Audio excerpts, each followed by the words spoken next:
గమ్మత్తు ఇదైతే మరీ కామెడీ ఉందా. ఇది నాకు తెలిసి మిలీనియం జోకా ఇది అంటారు కదా, మిలీనియం జోక్ కింద దీన్ని చూడాలి. ఇగో బీసీ రిజర్వేషన్లపై క్యాబినెట్ నిర్ణయం జాగృతి విజయం అట. ఆమె నిన్న సెలబ్రేషన్స్ చేస్తుంది. ఎవరు నాకు వీడియో పెట్టిర్రు, ఎవరది పెట్టింది,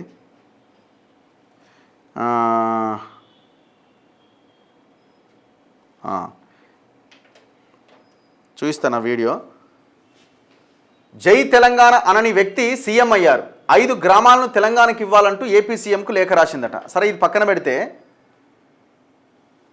రాష్ట్రంలో బీసీలకు 42% రిజర్వేషన్లు కల్పించాలన్న డిమాండ్తో తెలంగాణ జాగృతి చేపట్టిన ఉద్యమాలకు రేవంత్ సర్కార్ దిగొచ్చిందని తెలంగాణ జాగృతి అధ్యక్షురాలు ఎమ్మెల్సీ కల్వకుంట్ల కవిత పేర్కొన్నారు. స్థానిక సంస్థల్లో బీసీలకు 42% రిజర్వేషన్లు కల్పించే ప్రతిపాదనలకు క్యాబినెట్ ఆమోదం తెలపడం తెలంగాణ జాగృతి, బీసీ సమాజం, యూపీఎఫ్ సాధించిన విజయమని ఒక ప్రకటనలో వెల్లడించారట. ఏమన్నా కామెడీనా ఇది? ఇది ఇన్నోళ్ళకి ఎటు ఏం అర్థమవుతలేదట అసలు. వాళ్ళకి నాకు తెలిసి ఇది విన్న వాళ్ళకి కొద్దిసేపు మైండ్ బ్లాంక్ అయిపోయి ఏం చేయాలనో అర్థం కాక అసలు బతకాలా వద్దా అని ఆలోచన కూడా రావచ్చు, చెప్పలేము. ఎందుకంటే ఇట్లాంటి వార్తలు వినొద్దు మనం. ఎంత కామెడీ ఉన్నదంటే జర నవ్వుకోవడానికి కూడా వినొచ్చు అప్పుడప్పుడు. ఈ వీడియో చూడుర్రి, ఇట్లా తయారైందే బాబు మీరు. ఇక సెలబ్రేషన్స్ అట. అసలు ఆ రిజర్వేషన్లకి మీకేమైనా పాత్ర ఉందా? మీదేం పాత్ర ఉన్నది ఇందులో? ఆ రంగులు దండగా ఆ రాత్రిపూట ఈ హంగామా ఏంది? అసలు మీకు ఏం సంబంధం ఇందులో? ఏమదేమన్నా 0.00001% అన్న పాత్ర ఉందా? కవిత వామో బీసీ రిజర్వేషన్ కొట్లాడుతుందని ఎవరన్నా పెద్ద ఎత్తున మీకు సపోర్ట్ చేసిన సమాజం ఎక్కడైనా ఉందా? అసలు మేము ఎవరైనా లెక్కలోకి తీసుకున్నారా?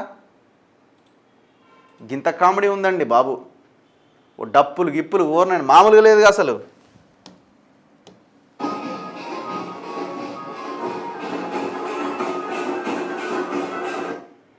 ఎవరు ఇప్పుడు కాంగ్రెస్ సపోర్ట్ చేస్తారా మీరు? ఎట్లా అర్థం కావట్లే.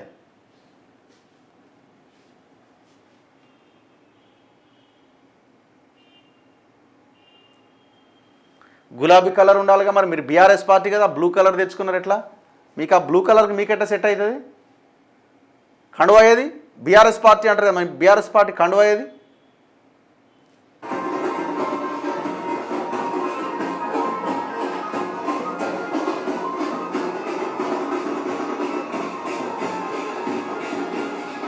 ఇప్పుడు ఎవరిది నమ్మాలి? ఇప్పుడు ఆయన కేటీఆర్ కూడా అంటాడు, మేము చెప్పడం వల్లనే మాకు ఈ 42% రిజర్వేషన్లు ఆర్డినెన్స్ తీసుకురాబోతున్నారని. ఇప్పుడు ఆయన చేసిన దానివల్ల వచ్చిందా, మీరు చేసిన దానివల్ల వచ్చిందా?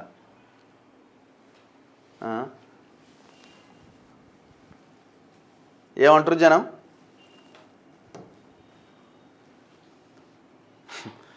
అయ్యో హా క్వీన్ అని పెడుతున్నారు. మనం ఎందుకంటే మనం అట్లా అనం, మనం లిక్కర్ క్వీన్ అని అట్లా ఇట్లా అని మనం మాట్లాడడం కాబట్టి.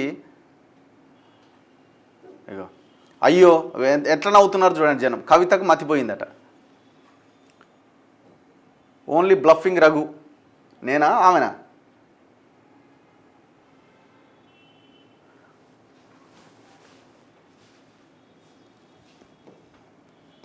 సో ఇట్లా అసలు గింత కామెడీ ఏంటండి నాకు అర్థం కాదు. అసలు ఆమెకి ఏమైనా సంబంధం ఉందా? ఆమె ఏమైనా బీసీల కోసం కొట్లాడిన ఆమెనా? బీసీల సంబంధించిన పదవులన్నీ కుటుంబము లేకపోతే మిగతా వాళ్ళకి పంచిపెట్టి ఇవాళ ఆమె బీసీల గురించి మాట్లాడుతుంది. ఆమె వల్లనే వచ్చిన రిజర్వేషన్లు అంటుంది. ప్రెస్ మీట్ పెట్టమ్మా ఇయ్యాల, నా వల్లే వచ్చిందని. తిహార్ జైలుకి వెళ్ళొచ్చిన తర్వాత కవిత వింతగా ప్రవర్తిస్తుందట బాలరెడ్డి గారు అంటున్నారు. బుద్ధి లేని మనుషులు. ఇగో జనాలుగా ఎక్కడి నుంచి వస్తున్నాయి సింబల్స్ అన్ని? ఎమోజీస్ ఒకటే నవ్వుతురుగా. మేము పట్టించుకోలేదన్నా, నువ్వు హైలైట్ చేయకన్నా అక్కనే అంటుండు అరవింద్ పొన్నం. బండి సంజయ్ బర్త్డేని ఇవాళ జబర్దస్త్ కామెడీ.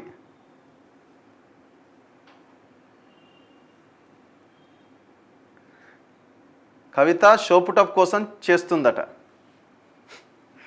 ఫ్యామిలీ తెలంగాణ దోచుకున్న ఫ్యామిలీ కచరా ఫ్యామిలీ అట. అక్రమంగా సంపాదించిన మనీ, ఆటలు. బీసీలు సెలబ్రేషన్లు చేసుకోవాలి కానీ రావుస్ చేసుకుంటున్నారు. అదే కదా, అంటే అలా కూడా రాజకీయమే, ఓట్లు కావాలి కదా రేపు పొద్దున. రేపు కేంద్రం ఒకవేళ పుసుక్కునాడ వాళ్ళు ఏదైనా బిల్లు పెట్టి చేసినా కూడా కులగణన చేస్తా అదే అంటారు కదా, నేను చెప్తేనే అయింది అది, లేకపోతే ఎడవునా అంటారు రేపు పొద్దున. మళ్ళీ ఆడ కూడా సెలబ్రేషన్స్ ఉంటాయి.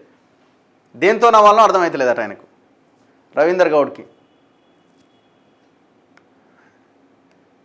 మందికి పుట్టిన పిల్లను ముద్దాడే రకమట. Ignore Kavitha, dirty politics. జైలుకి పోయి వచ్చాక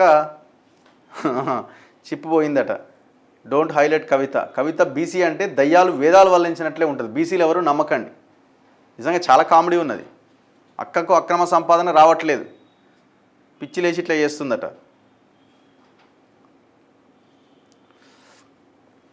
సో పబ్లిక్ రియాక్షన్ ఇది. కామెడీ ఉన్నది. అంటే ఇప్పుడు ఉండాలి, ఎందుకంటే పాలిటిక్స్లో ఒక ఇట్లాంటి వాళ్ళు ఉంటేనే ఎప్పటికప్పుడు మనం రిఫ్రెష్ అవుతూ ఉంటాం. ఏదైనా బై ఎలక్షన్ వచ్చినప్పుడు, జనరల్ ఎలక్షన్స్ వచ్చినప్పుడు, జనరల్ ఏదైనా టాపిక్ హీట్గా నడుస్తున్నప్పుడు కొంత కామెడీ అనే ఒక ఎంటర్టైన్మెంట్ యాంగిల్ కూడా ఉండాలి కదా. ఆ ఎంటర్టైన్మెంట్ని మనకి పెద్ద ఎత్తున మనకి ఇస్తున్నారు. సంతోషం.